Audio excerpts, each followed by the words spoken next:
I haven't done one of these in a while. Um,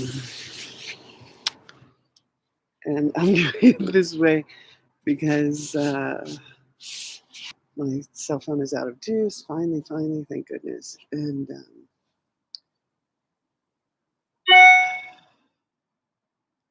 I just thought this would be a way to be able to share this with you in this now. Um, I'm adding a U to the Sunset Souliloquies.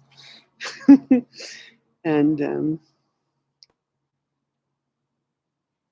thinking a lot about the power of the pen and the conversations that are happening in media, our self generated media, our content producing media, where each of us gets to have access to a way that shares our voice and our thoughts in this moment.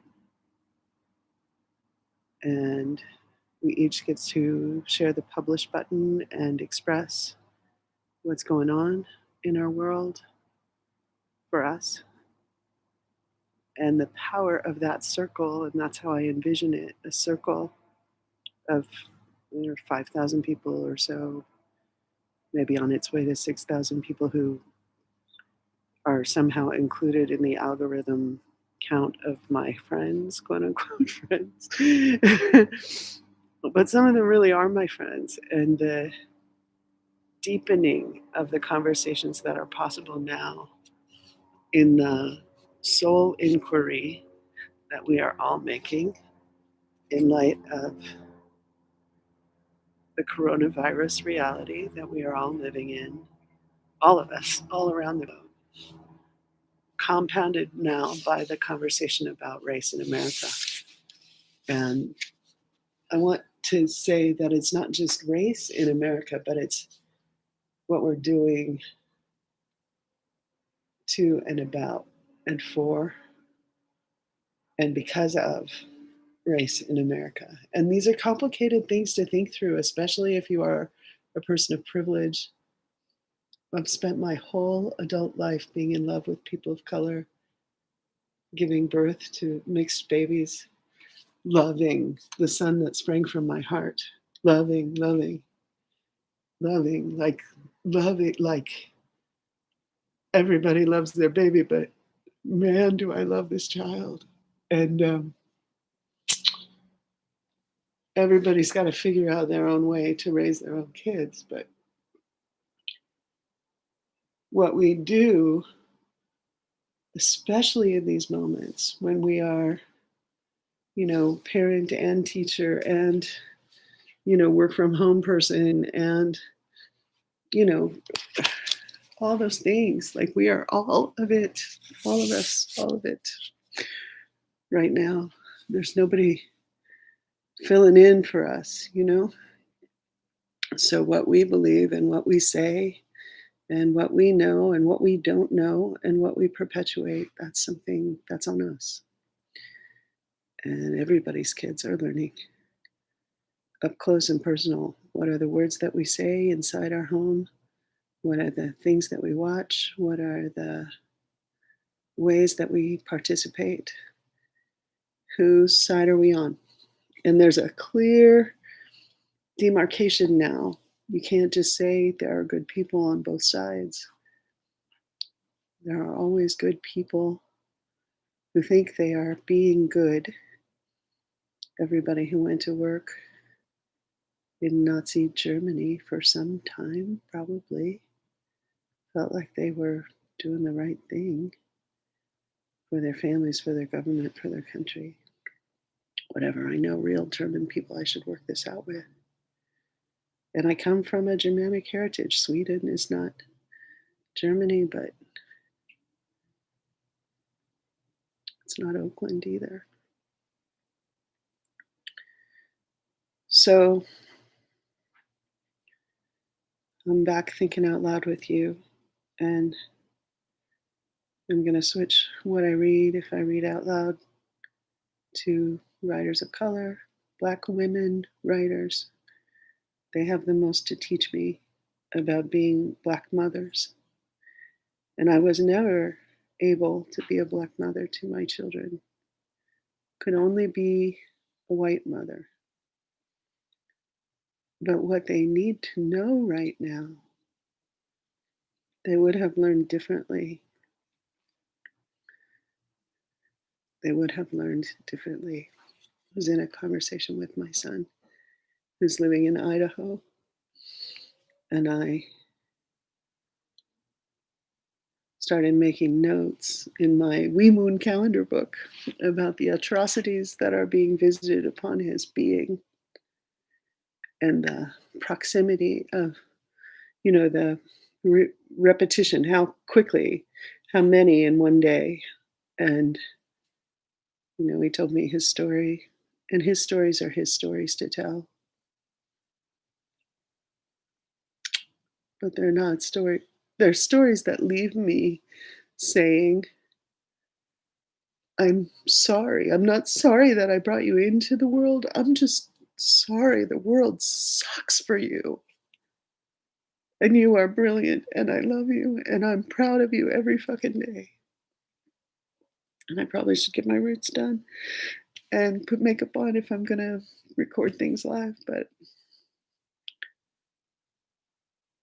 I think seeing the way it is probably okay too.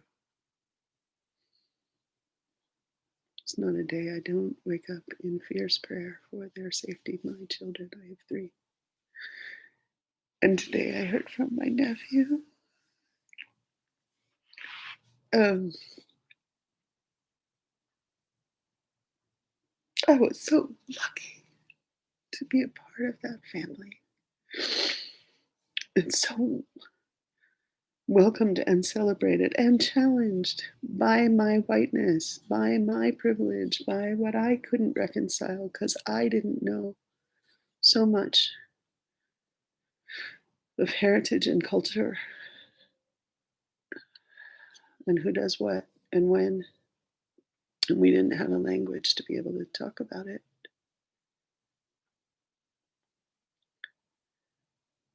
The family really is everything. And a human family includes all of the human beings that are here. And the only way we ever get to know God is if we get to know the peace of God that each one of those gorgeous human beings are made in the image of.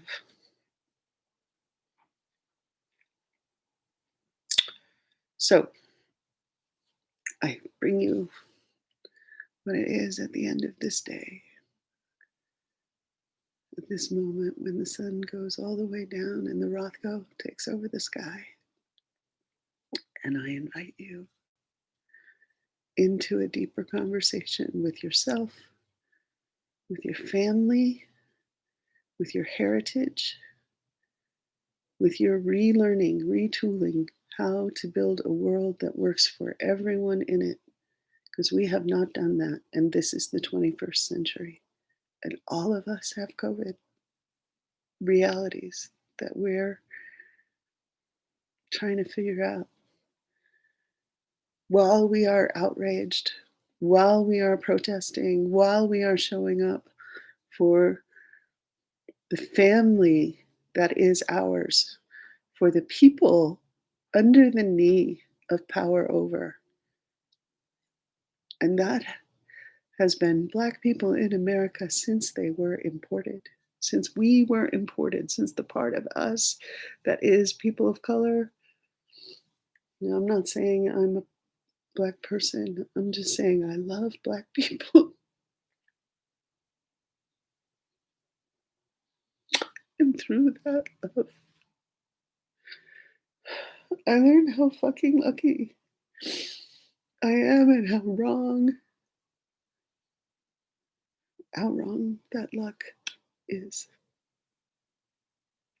So let's cut the luck a little differently, shall we? Stop stacking the decks in favor of insanity. If you are asked to shoot at people who are peacefully protesting, I beg you not to. If you picked up arms because you needed an economic wherewithal in the world, put them down. Put them down. If you don't know how to use them, if you don't know how to keep peace because you don't know peace, stop doing the job of a peace officer. And let's remember that that's what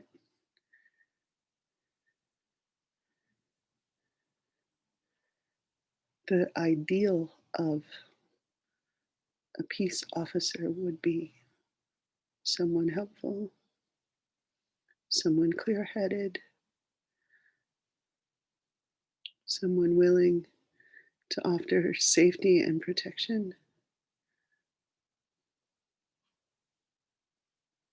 Let's rewrite the scripts. We are in charge of them, each of us. Blessings on your courage. Here we are. Am I ready for the next box of blonde? Maybe I could just go gray and dark.